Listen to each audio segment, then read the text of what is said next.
Hello guys, in this video I'm going to show you how to hide ads from your timeline on Facebook. But first I just want to mention, don't forget to subscribe to my channel because at 10,000 subscribers I am going to show you my whole YouTube revenue statistics and growth strategy, how to make money online. Now let's jump into it. First of all, open the application on your phone.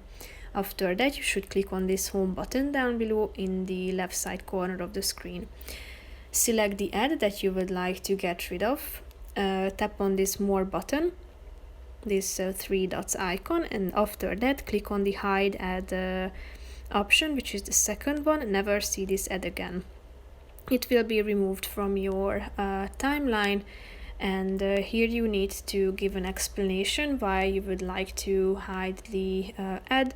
Repetitive, too personal, irrelevant, already purchased, sensitive topic, knows too much. So select the relevant one and click on done, and then the ad will be hidden. You won't see this ad or similar ones again.